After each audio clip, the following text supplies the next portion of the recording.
Assalamualaikum warahmatullahi wabarakatuh. Selamat pagi Bapak Ibu Kepala Sekolah di seluruh Indonesia. Perkenalkan saya Nurul Hidayah, Kepala SMA Negeri 1 Rawalo, mencoba berbagi praktik baik kepemimpinan pembelajaran yang memfasilitasi pembelajaran diferensiasi yang berpusat pada murid di SMA Negeri 1 Rawalo, Kabupaten Banyumas, Provinsi Jawa Tengah, dengan judul Sinar di Semandra untuk Pembelajaran Diferensiasi Proyek Penguatan Profil Pelajar Pancasila. Sinar merupakan akronim dari S. Situasi, In-house training, A. Aksi, dan R. Refleksi dan tindak lanjut. Tahap situasi merupakan gambaran awal kondisi yang menggambarkan permasalahan di sekolah. Masalah atau situasi yang dihadapi sekolah adalah lingkungan belajar murid yang kurang sehat karena pengelolaan sampah yang belum optimal. Padahal untuk belajar, murid membutuhkan lingkungan yang bersih dan sehat. Hal ini terjadi karena kesadaran warga sekolah untuk memilah sampah organik dan anorganik yang saat membuang sampah. Limbah plastik di sekolah dari barang bekas galon juga belum dimanfaatkan. Dan yang terakhir, terkait dengan kurikulum merdeka yang belum bisa dilaksanakan dengan bagus, teknis dan pelaksanaannya masih simpang siur, termasuk P5 atau Proyek Penguatan Profil Pelajar Pancasila. Menghadapi masalah yang terjadi, saya tetap berpikir optimis dan berpikir berbasis kekuatan atau strength-based thinking, yaitu mengoptimalkan kemampuan-kemampuan yang ada di sekolah. Sekolah kami memiliki guru senior yang paham kurikulum, guru-guru muda yang bersemangat dan penanggung jawab sekolah adiwiyata. Saya manfaatkan guru senior yang paham kurikulum untuk menjadi narasumber in-house training, kemudian guru-guru yang muda yang bersemangat untuk menjadi koordinator dan fasilitas proyek. Dengan mengikuti IHT, guru lebih paham terkait IKM dan P5. Saat IHT, mereka juga sekalian merencanakan proyek apa yang akan dilaksanakan. Sebagai kepala sekolah, saya mengarahkan para guru untuk merencanakan proyek sesuai dengan situasi sekolah dan potensi yang dimiliki sekolah, yaitu limbah plastik. Utamakan pada proses, bukan pada produknya. Itu yang utama. Dari hasil rapat koordinasi, disepakati judul proyeknya adalah Berkat Limbahku, Hijau Taman Kelasku, dan profil pelajar Pancasila yang akan digali adalah karakter mandiri, kreatif, dan gotong royong. Pada tahap aksi, Bapak Ibu Guru melaksanakan proyek di kelas masing-masing menggunakan pembelajaran diferensiasi, baik itu pembelajaran diferensiasi konten, diferensiasi proses, maupun diferensiasi produk.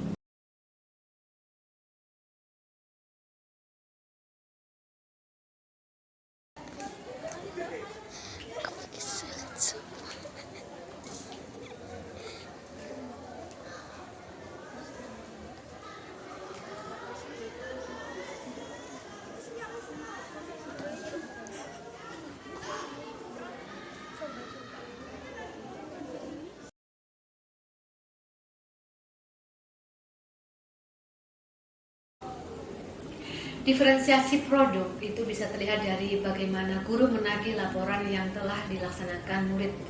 Ada laporan yang berupa video, ada laporan yang berupa poster, ada laporan yang berupa karya ilmiah, disesuaikan dengan minat dan kemampuan. Setelah selesai melaksanakan proyek, gelar karya dilaksanakan di depan kelas masing-masing. Setiap murid harus mengunjungi kelas temannya untuk melihat hasil karya temannya dan memberikan penilaian. Jadi penilaiannya di sini tidak hanya dari guru, yaitu dari instrumen di modul proyek, namun juga penilaian antar sesama.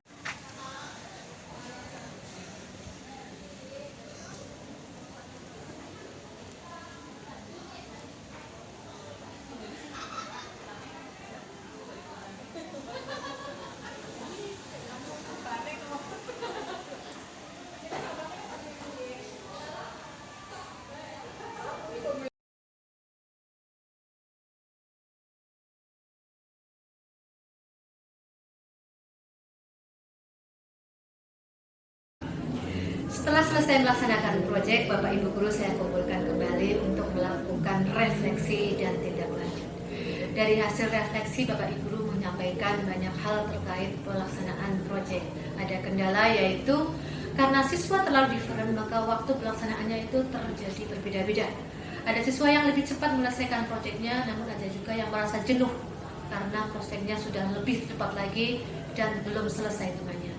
Namun hal itu bisa diatasi pada siswa-siswa yang jenuh atau sudah selesai proyeknya diminta untuk membantu temannya yang belum selesai. Dari situ karakter gotong royong akan muncul.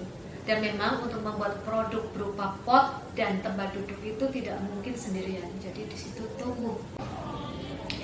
Tindak lanjut dari pelaksanaan proyek yang menggunakan pembelajaran diferensiasi adalah Bapak Ibu guru bersedia melakukan pembelajaran diferensiasi di kelas mata pelajaran masing-masing.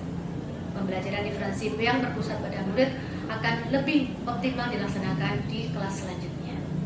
Selain itu, untuk program kebersihan dan keindahan akan terus dilanjutkan melalui program sekolah selanjutnya.